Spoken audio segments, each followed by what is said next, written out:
नमस्कार साथियों, आप सभी का हमारे YouTube चैनल विद्यालय एजुकेशन में स्वागत है। साथियों, आज हम पढ़ेंगे समसामयिक घटना चक्र करंट अफेयर्स क्विज।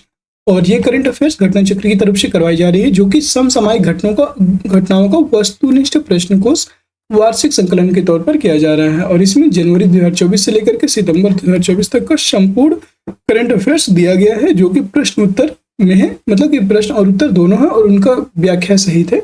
तो चलिए शुरू करते हैं आज के इस क्लास को। और ये आज की क्लास बहुत ही इंपॉर्टेंट होने वाली है। इसमें बिहार और उत्तर प्रदेश का विशेष परिदृश्य भी दिया हुआ है और करंट क्विज यहाँ पे निरंतर योजनाएं भी इसमें के साथ करवाई जाएंगी। तो आप देख सकते हैं 2024 से करंट क्विज है। और चलिए शुरू करते हैं आज के इस क्लास को। आज की क्लास का हमारा पहला प्रश्न है, मई 2024 में विदेश मंत्रालय CSC e governance services India limited और किस मंत्रालय के बीच देश में कॉमन सर्विस सेंटर CSC के माध्यम से माइग्रेट सेवाएं प्रदान करने के लिए समझौता ज्ञापन हस्ताक्षरित हुआ है? यह इलेक्ट्रॉनिक एवं सूचना प्रौद्योगिकी मंत्रालय के द्वारा इसको समझौता ज्ञापन पर हस्ताक्षर किए गए हैं। बी ऑप्शन करेक्ट हो जाएगा। देश में कॉमन सर्विस सेंटर, जो आप जानते हैं CSC, जहां पे आप ऑनलाइन फॉर्म वगैरह भरवाते हैं, उसी को कॉमन सर्विस सेंटर यानी कि CSC बोलते हैं। और इसके माध्यम से ई माइग्रेट सेवाएं प्रदान करने हेतु समझौता किया गया है। इस संबंध में समझौता ज्ञापन हस्ताक्षरित हुआ है विदेश मंत्रालय, इलेक्ट्रॉनिकी एवं सूचना प्रौद्योगिकी मंत्रालय और CSC e governance services India limited के मध्य। और यह मई 2024 में इस पर समझौता होता है। ई माइग्रेट परियोजना शुरू की गई मुख्य रूप से उत्प्रवास जांच अपेक्षित देशों में जाने वाले श्रमिकों की सहायता के लिए। अगला प्रश्न है, मई 2024 में किस देश ने वर्ष 2024-26 के लिए कोलंबो प्रक्रिया की अध्यक्षता संभाली है? तो ये भारत ने, याद रखेंगे, भारत ने इस कोलंबो प्रक्रिया की अध्यक्षता को संभाला है। बी ऑप्शन करेक्ट हो जाएगा। वर्ष 2024-26 के लिए कोलंबो प्रक्रिया की अध्यक्षता संभाली भारत ने और यह मई 2024 में संभाला है। और कोलंबो प्रक्रिया क्या है? तो यह एक क्षेत्रीय परामर्श मंच है जिसमें एशिया के 12 सदस्य देश शामिल है। स्थापना कब होती है? वर्ष 2003 में शामिल हो इसकी स्थापना होती है। भारत इसकी स्थापना के बाद से ही कोलंबो प्रक्रिया का सदस्य रहा है। इसके 12 सदस्य देशों में अफगानिस्तान, बांग्लादेश, चीन, Bharat, Indonesia, Nepal, Pakistan, Philippines, Sri Lanka, Thailand, Vietnam और कंबोडिया शामिल हैं। ठीक है। और साथियों, मैं आपको एक चीज से अवगत करा देना चाहता हूँ कि जो आपके प्रश्न पूछे जाएंगे ना, ये एकदम नए प्रश्न नहीं होंगे। ये आपके पूरे साल भर का जो जितना भी घटना चक्र परिदृश्य है, जितने भी घटनाक्रम है, पूरे साल भर का पूछा जाएगा। इसलिए आप ये कतई मत सोचिएगा कि ये जो जानकारी आपको प्रोवाइड करा रहे हैं ये मई की है, जून की है, आपको इससे कोई मतलब नहीं होना चाहिए। आपको कंटेंट देखना है, क्योंकि आजकल जो पेपर है ना, पेपर पुराना ही बन रहा है। मतलब जो करंट के जो प्रश्न बन रहे हैं ना, ये बहुत पुराने पूछ रहे हैं। कहीं कहीं पे 2023 का भी पूछ सकता है, 2024 स्टार्टिंग का पूछ सकता है, मिडिल का पूछ सकता है। इस तरह से आपको याद रखना है। अगला प्रश्न है आपका, मई 2024 में विश्व का पहला 100% बायोडिग्रेडेबल पेन भारत में लॉन्च किया गया। मतलब 100% बायोडिग्रेडेबल पेन भारत में लॉन्च किया गया। और इस बायोडिग्रेडेबल पेन को किसने लॉन्च किया है? ये सौरभ एच मेहता के द्वारा लॉन्च किया गया। सी ऑप्शन करेक्ट हो जाएगा। विश्व का पहला 100% बायोडिग्रेडेबल पेन मई 2024 में इसको लॉन्च किया गया और भारत में यह लॉन्च होता है। नई दिल्ली निवासी सौरभ एच मेहता इसके लॉन्च करता थे। इसमें उपयोग किया जाता है गैर विषाक्त स्याही और पुनर्नवीनीकृत कागज से बनी रिफिल। लॉन्च पेन का ब्रांड नाम है नोट मतलब नो ऑफेंस टू अर्थ इसका फुल फॉर्म है।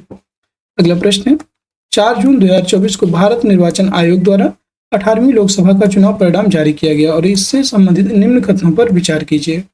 इसमें भारतीय जनता पार्टी BJP को सर्वाधिक 245 सीटें प्राप्त हुई। क्या यह सही है? ये गलत है। BJP को 245 नहीं 240 सीटें प्राप्त हुई हैं। इसमें कुल 74 महिलाओं ने चुनाव जीता है। ये एकदम करेक्ट है। दूसरी जानकारी सही है। बी ऑप्शन करेक्ट हो जाएगा। पूछ रहा है कौन सा सही। 18वीं लोकसभा चुनाव का परिणाम जारी होता है 4 जून 2024 को और भारत निर्वाचन आयोग के द्वारा इसको जारी किया गया। टोटल लोकसभा सीटें 543, मतलब कुल सीटों के लिए कितनी? 545 सीटों के लिए यहाँ पे चुनाव होते हैं। 7 चरणों में मतदान होता है लोकसभा का। दर्ज किया गया कुल मतदान का प्रतिशत है 65.79%। और आपको ये सारी जानकारी याद रखना है। चुनाव में जीती कुल महिला सदस्य 74 हैं और सबसे कम उम्र के चुनाव जीतने वाले उम्मीदवार भी यहाँ पे दिए हुए हैं। शांभवी चौधरी जो कि LGPR समस्तीपुर बिहार से 25 वर्ष की हैं। प्रिया सरोज SP मछली शहर उत्तर प्रदेश 25 वर्ष की हैं। और पुष्पेंद्र सरोज SP मतलब SP मतलब समाजवादी पार्टी, ये पार्टी का नाम लिखा हुआ है। और सांबे उत्तर प्रदेश 25 वर्ष के हैं। और संजना जाटवा इंडियन नेशनल कांग्रेस भरतपुर राजस्थान 26 वर्ष की हैं, याद रखिएगा। सबसे अधिक उम्र के चुनाव जीतने वाले उम्मीदवार कौन कौन से हैं? TR बालू श्री पोरबंदर तमिलनाडु से हैं, ये DMK पार्टी से हैं। और सर्वाधिक मतों से जीतने वाले उम्मीदवार हैं रकीबुल हुसैन, कुल प्राप्त मत 14,71,885, कांग्रेस से हैं, धुबरी असम। सर्वाधिक नोटा इस्तेमाल हुआ है तो यह इंदौर मध्य प्रदेश में 2,18,674 लोगों ने नोटा पर वोट डाला है। ठीक है, इस चुनाव में जीती पार्टियां और उन्हें प्राप्त कुल सीटों का विवरण भी दिया हुआ है। आप देख सकते हैं भारतीय जनता पार्टी को 240 सीटें मिली, भारतीय राष्ट्रीय कांग्रेस को 99 सीटें मिली हैं, समाजवादी पार्टी को 37, ऑल इंडिया तृणमूल कांग्रेस को 29 सीटें, द्रविड़ मुनेत्र कड़गम 22 सीटें और तेलुगु देशम पार्टी 16 सीटें, जनता दल यूनाइटेड 12, शिवसेना उद्धव वाला साहब ठाकरे 9 सीटें, नेशनल कांग्रेस पार्टी शरद चंद्र पवार 8, शिवसेना 7, लोक जनशक्ति पार्टी रामविलास की 5 सीटें भी प्राप्त हुई हैं इन्हें। इस तरह से आप इनको कुछ देख सकते हैं। आपको ये PDF आज ही मिल जाएगी, याद रखिएगा। आज ही आपको टेलीग्राम चैनल पर प्रोवाइड कर दी जाएगी। नेक्स्ट क्वेश्चन की तरफ हम लोग चलेंगे। और नेक्स्ट क्वेश्चन आपका, मई 2024 में प्रगति 2024 कार्यक्रम कहाँ आयोजित किया गया है? मई 2024 में प्रगति 2024 कार्यक्रम नई दिल्ली में आयोजित किया गया है। प्रगति 2024 नई दिल्ली, प्रगति कहाँ से शुरू होगी? नई दिल्ली से शुरू होगी, इसलिए प्रगति 2024 नई दिल्ली में आयोजित हुआ। ठीक है, याद रखना है, प्रगति कहाँ से? नई दिल्ली से। 28 मई 2024 और इंडिया हैबिटेट सेंटर नई दिल्ली से इसको आयोजित किया गया। और किसके द्वारा? तो केंद्रीय आयुर्वेद विज्ञान अनुसंधान परिषद CCRAS के द्वारा इसको लॉन्च किया गया। अगला प्रश्न है, मई 2024 में भारतीय सेना को किसने पहली हाइड्रोजन बस सौंपा है? तो इंडियन ऑयल कॉर्पोरेशन लिमिटेड के द्वारा मई 2024 में भारतीय सेना को पहली हाइड्रोजन बस सौंपी गई है। ये ऑप्शन करेक्ट हो जाएगा। पहली हाइड्रोजन बस सेवा के बारे में देख लीजिए। भारतीय सेना को पहली हाइड्रोजन बस सुपुर्द की गई और सुपुर्द किया गया यानी कि Indian oil corporation limited IOCL ने 27 मई 2024 को। हाइड्रोजन ईंधन के पूरे 30 किलोग्राम के ऑन बोर्ड टैंक पर 250 से 300 किलोमीटर का माइलेज मिलता है। और इस कार्यक्रम के दौरान समझौता ज्ञापन पर हस्ताक्षरित हुआ भारतीय सेना और इंडियन ऑयल कॉर्पोरेशन के मध्य। यह समझौता ज्ञापन हस्ताक्षरित हुआ था हाइड्रोजन ईंधन सेल प्रौद्योगिकी के परीक्षणों के लिए। अगला प्रश्न, 26 मई 2024 को दूरदर्शन किसान DD किसान ने दो AI एंकर AI कृषि और AI भूमि लॉन्च किया। और ये एंकर देश विदेश की कितनी भाषाओं में बात कर सकते हैं? यह टोटल 50 भाषाओं में बात कर सकते हैं देश विदेश की।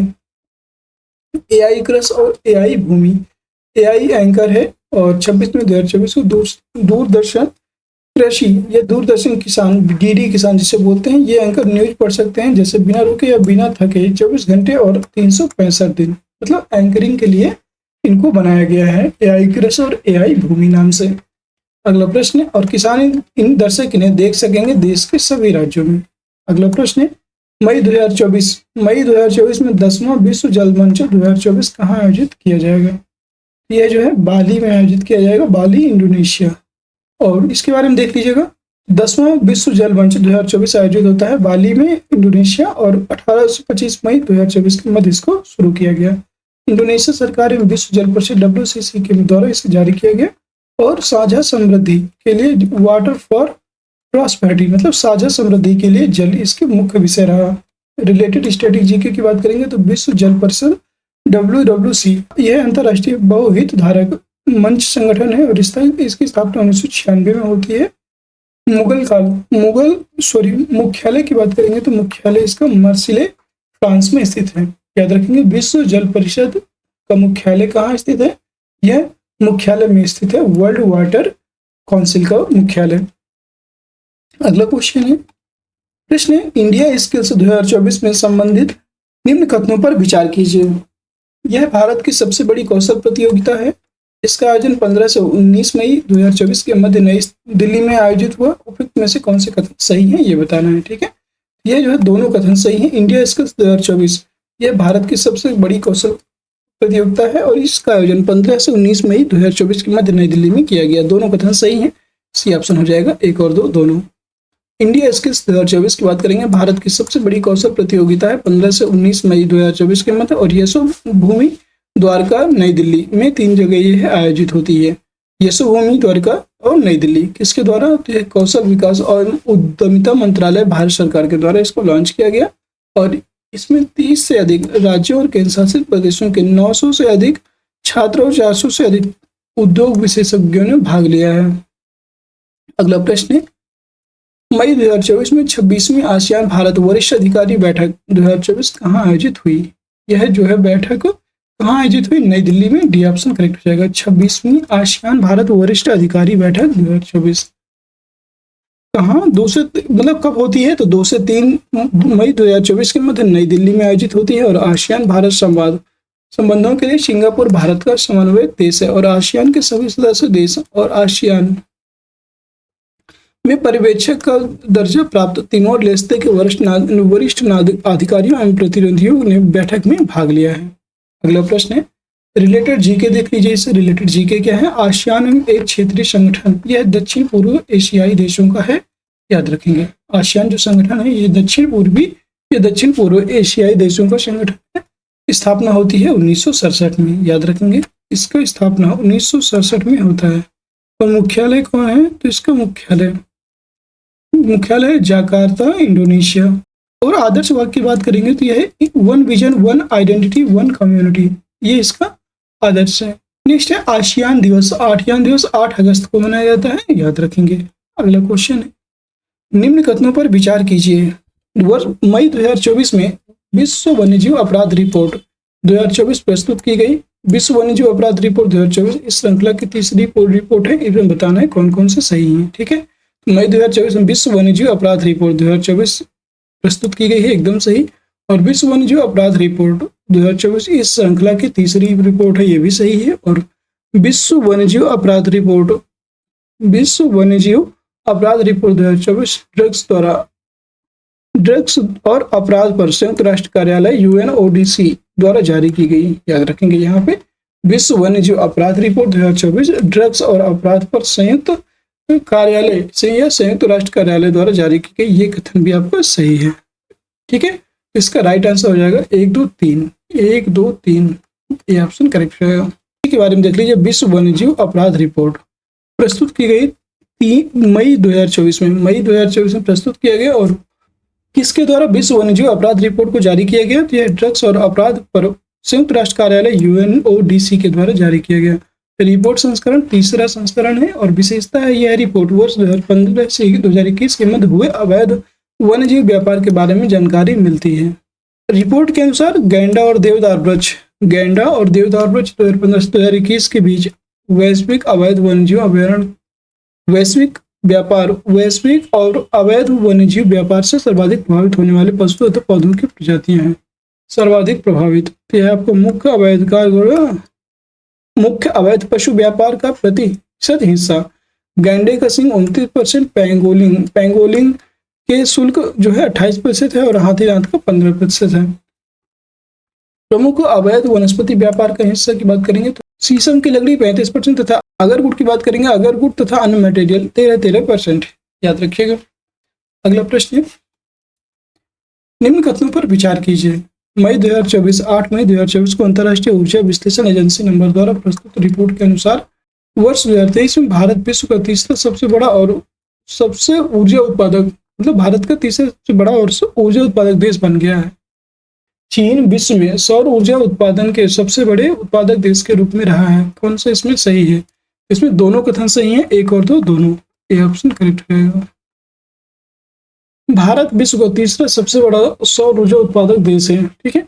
चर्चा में क्यों है? तो यूनाइटेड किंगडम स्थित अंतर्राष्ट्रीय ऊर्जा विश्लेषण एजेंसी एम्बर की रिपोर्ट के अनुसार वर्ष 2023 में भारत जापान को पीछे छोड़कर विश्व का तीसरा सबसे बड़ा सौर ऊर्जा बन गया है। इस रिपोर्ट की प्रस्तुत की गई 8 मई 2024 को, और रिपोर्ट के अनुसार जापान के 110 टेरावाट घंटा की तुलना में भारत ने वर्ष 2023 में 113 टेरावाट घंटा और सौर ऊर्जा का उत्पादन किया है। वर्ष 2023 में विश्व के शीर्ष 5 ऊर्जा उत्पादक देश हैं चीन, संयुक्त राज्य अमेरिका, भारत, जापान और जर्मनी। अगला प्रश्न है, मई 2024 में भारतीय राष्ट्रीय विषय अभिलेखागार जिसे NAI ने स्वर्गीय रफी अहमद किदवई के निजी दस्तावेज संग्रह का अधिग्रहण किया। और रफी अहमद किदवई का चयन बाराबंकी जिले के किस गांव में हुआ था, ये बताना। रफी अहमद किदवई का जन्म बाराबंकी के किस जिले में हुआ था, या किस गांव में हुआ था, ये बताना। यह मसौली गांव में हुआ था। बी ऑप्शन करेक्ट हो जाएगा, मसौली। स्वर्गीय रफी अहमद किदवई ने निजी दस्तावेज संग्रह का अधिग्रहण किया है। और अधिग्रहण कब किया गया? मई 2024 में। अधिग्रहण करता थे भारतीय राष्ट्रीय अभिलेखागार NAI के द्वारा इसको अधिग्रहण किया गया। और इस दस्तावेज में शामिल थे पंडित जवाहरलाल नेहरू, सरदार पटेल, श्यामा प्रसाद मुखर्जी, PD टंडन और जैसे प्रतिष्ठित नेताओं के साथ किदवई के मूल पत्राचार इसमें शामिल थे। रफी अहमद किदवई का जन्म हुआ था 18 फरवरी 1894 को। और यह कहाँ हुआ? तो मसौली, बाराबंकी, उत्तर प्रदेश में जमींदार परिवार में इनका जन्म हुआ था। अगला प्रश्न है, हाल ही में जारी share of religious minorities across country analysis 1950 से 2015 नामक रिपोर्ट से संबंधित निम्न कथनों पर विचार कीजिए। एक रिपोर्ट आई है जिसका नाम है share of religious minorities across country analysis. यह रिपोर्ट गृह मंत्रालय भारत सरकार द्वारा जारी की गई है, तो यह गलत है। यह भारत सरकार के गृह मंत्रालय के द्वारा जारी नहीं की गई। इस रिपोर्ट के अनुसार भारत में वर्ष 1950 से 2015 तक बहुसंख्यक हिंदू आबादी में 7.82% की गिरावट आई है। कौन सा सही है? तो ये एकदम सही है। इसका राइट आंसर पूछ रहा है कौन सा सही है, तो केवल 2, इसका बी ऑप्शन करेक्ट हो जाएगा। इसके बारे में एक बार देख लीजिएगा, इंपॉर्टेंट प्रश्न है। Share of religious minorities across country analysis 1950 से 2015 तक यह रिपोर्ट जारी होती है मई 2024 को। और किसके द्वारा? प्रधानमंत्री के आर्थिक सलाहकार परिषद के द्वारा। याद रखेंगे, आर्थिक सलाहकार परिषद के द्वारा इसको जारी किया जाता है, ना कि गृह मंत्रालय के द्वारा। रिपोर्ट की प्रमुख बातें हैं, इस रिपोर्ट में 167 देशों में धार्मिक अल्पसंख्यकों की हिस्सेदारी का विस्तृत विश्लेषण प्रदान किया गया है। इसके अनुसार भारत में वर्ष 1950 से 2015 तक बहुसंख्यक हिंदू आबादी में 7.82% की गिरावट आई है। ये पॉइंट जरूर याद रखिएगा और ये डाटा जरूर याद रख लीजिएगा। 7.82% की गिरावट आई है। यह दक्षिण एशियाई देशों में म्यांमार के बाद दूसरी सबसे बड़ी गिरावट है। और भारत में अल्पसंख्यक समूहों मुस्लिम, ईसाई, बौद्ध और सिखों की हिस्सेदारी में वृद्धि हुई है, जबकि जैन और पारसियों की आबादी में भी गिरावट दर्ज की गई है। वर्ष 1950 में हिंदू आबादी 84.68% थी, जो वर्ष 2015 में घटकर 78.06% रह गई है। इस अवधि में देश में मुस्लिम आबादी 43.15% और ईसाई आबादी 5.38% की वृद्धि हुई है। बांग्लादेश, पाकिस्तान, श्रीलंका, भूटान और अफगानिस्तान से अल्पसंख्यक आबादी काफी कम हो गई है। वर्ष 1950 से 2015 के बीच 167 देशों में बहुसंख्यक धार्मिक समुदाय की जनसंख्या में औसतन 22% की कमी आई है। अगला प्रश्न, क्वेश्चन नंबर नेक्स्ट है 27 अप्रैल 2024 को केंद्र सरकार ने अडानी के बिजिंझम पोर्ट को भारत के पहले ट्रांसशिपमेंट पोर्ट के रूप में संचालित करने की मंजूरी प्रदान की है। जो अडानी का बिजिंझम पोर्ट है, इसको भारत के पहले ट्रांसशिपमेंट पोर्ट के रूप में संचालित करने की मंजूरी प्रदान की। और बिजिंझम पोर्ट भारत के किस राज्य में स्थित है? यह भारत के केरल राज्य में स्थित है। सी ऑप्शन करेक्ट हो जाएगा, केरला। बिजिंझम पोर्ट, इस पोर्ट को ट्रांसशिपमेंट पोर्ट के रूप में संचालित करने की मंजूरी 27 अप्रैल 2024 को दी गई। और मंजूरी प्रदाता कौन है? केंद्र सरकार।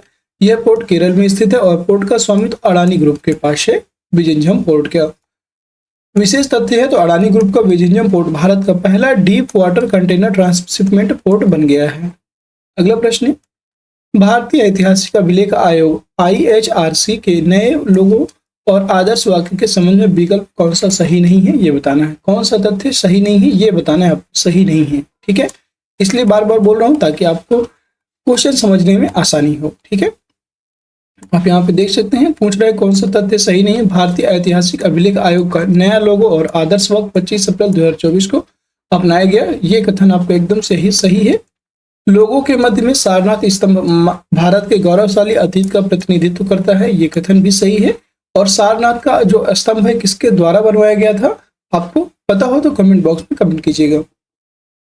तीसरा इसमें सी ऑप्शन है, नया आदर्श वाक्य है। यह यत्र इतिहासम भविष्याम संरक्षिता हिंदी अनुवाद है, जहां इतिहास भविष्य के लिए संरक्षित है। ये इसका नया लोगो बनाया गया है, मतलब आदर्श वाक्य बनाया गया है। और नए लोगो और आदर्श वाक्य के डिजाइन के लिए आमंत्रित प्रविष्टियों में शिवांश प्रताप सिंह द्वारा प्रस्तुत लोगो और आदर्श वाक्य को प्रविष्टि के विजेता के रूप में चुना गया है। यहाँ पे ये गलत हो जाएगा, ठीक है। डी ऑप्शन गलत हो जाएगा। इसके लिए आप देख सकते हैं भारतीय ऐतिहासिक अभिलेख आयोग IHRC का नया लोगो और आदर्श वाक्य आया है, और नया लोगो और आदर्श वाक्य अपनाया गया 25 अप्रैल 2024 को।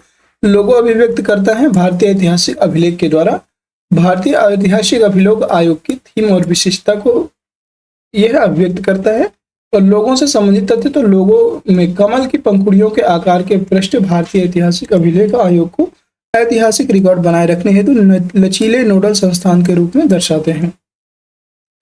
इसके मध्य में सारनाथ स्तंभ भारत के गौरवशाली अतीत का प्रतिनिधित्व करता है, और रंग थीम के रूप में भूरा रंग भारत के ऐतिहासिक अभिलेखों के संरक्षण, अध्ययन और सम्मान के संगठन के मिशन को मजबूत बनाता है। आदर्श वाक्य है यत्र इतिहासम भविष्याम संरक्षित है, मतलब जहां इतिहास भविष्य के लिए संरक्षित है, यह इसका थीम बनाया गया है। और साथियों, नए लोगो और आदर्श वाक्य के बारे में बात करेंगे तो डिजाइन के लिए आमंत्रित प्रविष्टियों में शौर्य प्रताप, ना कि शिवांश, वहां पे शिवांश लिखा हुआ था, ये शौर्य प्रताप सिंह के द्वारा प्रस्तुत लोगो और आदर्श वाक्य प्रविष्टि के विजेता के रूप में चुना गया है। और उम्मीद है साथियों कि आपको क्वेश्चन समझ में आया होगा। किसी भी क्वेश्चन में आप लोगों को डाउट होता है तो आप हमसे बता सकते हैं, कमेंट बॉक्स के माध्यम से आपको उसको पूरा सोल्यूशन दिया जाएगा। रिलेटेड स्टैटिक जीके की बात करेंगे। भारतीय ऐतिहासिक अभिलेख आयोग IHRC की स्थापना होती है वर्ष 1919 में। यह आयोग अभिलेखीय मामलों पर आधारित है और यह एक शीर्ष सलाहकार निकाय भी है, ठीक है। और यह अभिलेखों के प्रबंधन और ऐतिहासिक अनुसंधान के लिए उनके उपयोग पर किसके परामर्श हेतु रचनाकारों, संरक्षकों और अभिलेखों के उपयोगकर्ता के अखिल भारतीय मंच के रूप में कार्य करता है। यह भारत सरकार के परामर्श देने हेतु इसका उपयोग किया जाता है। और साथियों, आपकी क्लास आज की यहीं पे समाप्त होती है। कैसी लगी क्लास कमेंट सेक्शन में बताइएगा। इसके आगे के जो प्रश्न होंगे कल की क्लास में करवाए जाएंगे, तो सभी लोग क्लास को एक बार लाइक कर दीजिए, शेयर कर दीजिए, जितने भी मित्र हैं शेयर कर दीजिए, और चैनल में नए हैं आप लोग तो चैनल को सब्सक्राइब भी जरूर कर लीजिएगा, ताकि आगे आने वाली क्लास की PDF आपको प्राप्त होती रहे। और PDF के लिए मैं आपको बता देता हूँ, PDF आपको टेलीग्राम चैनल पर मिल जाएगी। टेलीग्राम चैनल को जैसे ही आप ओपन करते हैं तो वहाँ पे टेलीग्राम चैनल में आपको ज्वाइन करके आप इस PDF को डाउनलोड कर सकते हैं, ठीक है। आज ही इस PDF आपको मिल जाएगी। फिर मिलते हैं किसी नेक्स्ट क्लास में, तब तक के लिए साथियों जय हिंद, जय भारत। आप सभी को बहुत बहुत नमस्कार। और सभी लोग से अनुरोध है कि सभी लोग सपोर्ट करें और जितना हो सके हमारा सपोर्ट बनाए रहें, ताकि चीज़ों को और कंटेंट को और अच्छा बेहतर बनाया जा सके। फिर मिलते हैं नेक्स्ट क्लास में, तब तक के लिए जय हिंद, जय भारत।